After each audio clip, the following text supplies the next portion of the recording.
It is difficult to overstate the importance of this conference. Coordination remains vital to ensuring the effective delivery of support to the civilian structure overseeing the KSF and the KSF. For the work of the NULT, it is very important to maintain close and reliable relations based on trust with our counterparts in the security organizations in Kosovo. I also highlight the importance of our close relations with internationals in providing support to these organizations. I hope that this conference allows us to commit to greater coordination based on common understanding throughout the next year. NATO remains fully committed to play its part in supporting security and stability in Kosovo and across the region, especially against the backdrop of tensions that we all are aware of.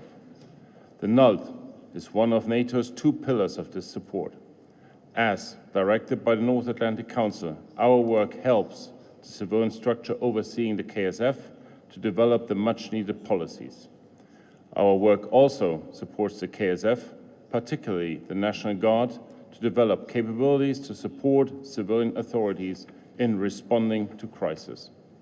We work within this mandate, and there is still much to do for us. By providing our advice as a multinational team based on the original KSF mandate, we play a unique role among the various internationals supporting the KSF.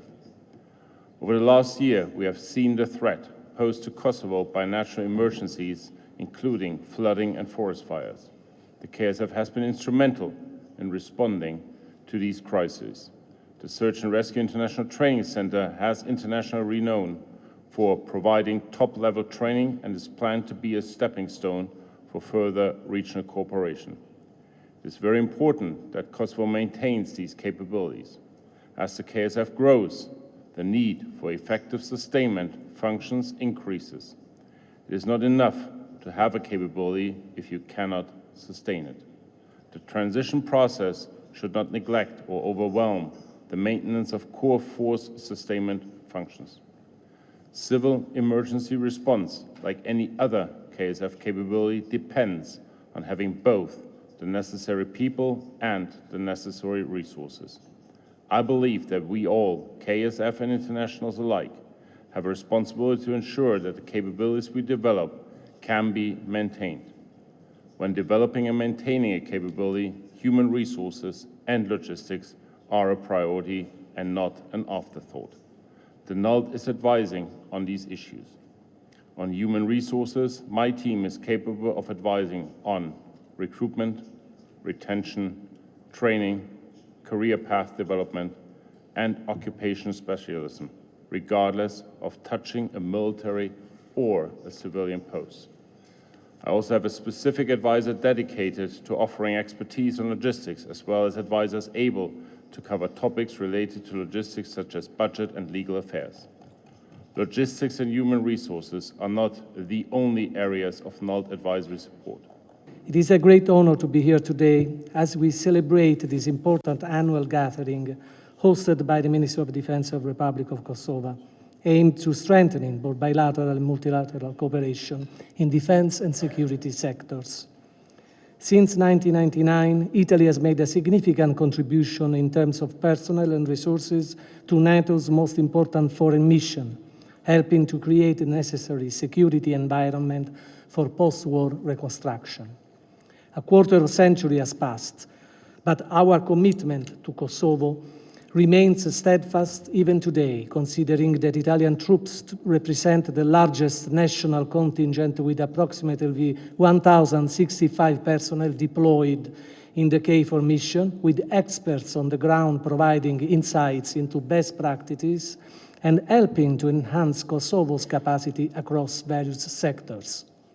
Additionally, beginning October 11th, an Italian general will take the lead of for the 14th time alongside the active involvement of a military attaché while stationed in Skopje and an officer serving as advisor to the Kosovo Minister of Defense. Through training and assistance programs, Italian forces have also supported the establishment of local institutions and the professionalization of KSF, promoting more stable and accountable military governance. Italy has also worked to foster dialogue among different ethnic communities through numerous cultural and social initiatives carried out by both Italian Army and the Embassy, which have contributed to building bridges between the Albanian and Serbian populations, essential for peaceful coexistence. There are encouraging signs for expanding bilateral cooperation between Italy and Kosovo in 2025, which already includes around 20 activities conducted every year, with the initiatives that involves approximately 200 to 300 participants from Kosovo. I am glad and honored to take part in this conference of KSF and partners. As a Balkan country, Turkey thinks that maintaining security in Kosovo is critical in order to achieve lasting stability across our region. NATO, both through KFOR and also through bilateral cooperation of some allies, contribute significantly for a safe and secure environment in Kosovo. Turkey is glad to play its part by developing defense cooperation with KSF, as well as assuming the KFOR commandership last October. We have deep-rooted bonds with all Balkan nations, including Kosovo. These bonds define our policy towards the Balkans. In our view, strong and independent Kosovo reinforces peace and stability across the region. That is the main reason of our continued support to Kosovo Security Force within the NATO framework and on the basis of our bilateral agreements. In this respect, we will always remember the sacrifice and professionalism displayed by the KSF search and rescue team in saving lives after the earthquake happened last year in Turkey. This shows us all that enhancing capacity of KSF is good not only for Kosovo, but also for its partners. Agreement on military financial cooperation between Turkey and Kosovo play a crucial role for our support to Kosovo Security Force through military grants. In ensuring that the KSF is capable, professional, inclusive, and accountable. We're very proud of the role we've played and continue to play in NATO's mission here, which remains essential for the region's stability.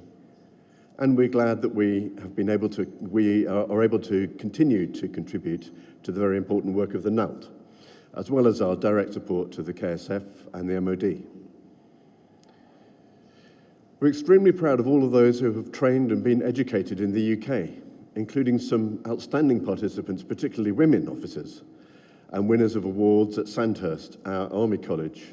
4 students are attending Sandhurst this year, and in December, the 30th KSF officer will be graduating from that college. 2 KSF officers have graduated from our staff college, along with a range of other officers attending training at different ranks in the UK. And this shows the depth of the cooperation between our 2 countries in this domain. We've also been very proud that the KSF deployed a section to Belize along with the British Army, led by a Sandhurst graduate officer. And during the training and exercises, the KSF section showed how invaluable they are as a reconnaissance force and acted as the lead recce force in the final exercise. This year, we've been particularly grateful and proud of the cooperation we've had with the KSF on supporting Ukraine in joint recognition of Ukraine's vital role in stability in Europe. The KSF have deployed sections of instructors to the UK in support of our Operation Interflex, delivering infantry training to Ukrainian forces.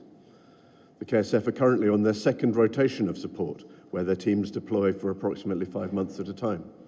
And I'm delighted that the Minister for Defence has stated an ongoing commitment to this support. As we'll be hearing today and over the next couple of days, the KSF has very notable achievements under its belt, for which we warmly congratulate you. Of course, the KSF is still on a journey towards the capability and role to which you aspire, and on the journey towards greater Euro-Atlantic integration, which we thoroughly support. We aim to continue to accompany you in delivering on your comprehensive transition plan, adapting to the threats of the future, And we admire the professionalism and determination with which you are undertaking this journey. And we commend and support the Ministry's efforts at close, apolitical, civilian oversight. We will continue to be proud to support you in close cooperation with all the other partners represented here today. And I thank you very much.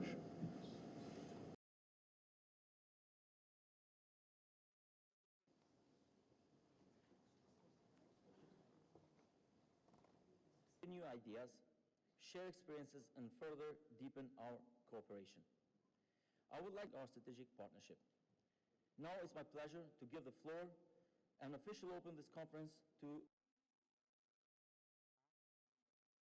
speeches prior to this conference. First to address to this audience, Sigurisë së Kosovës, General-Lejtenant Bashkim Jashari.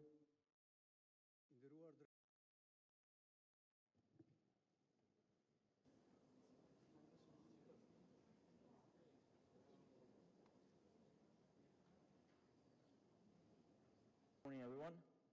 For some technicalities, for Albanian, please press 1. Welcome to the Kosovo Security Force and Partners Conference 2024. It is an honor to discuss the path ahead towards strengthening security and stability both in our region and beyond.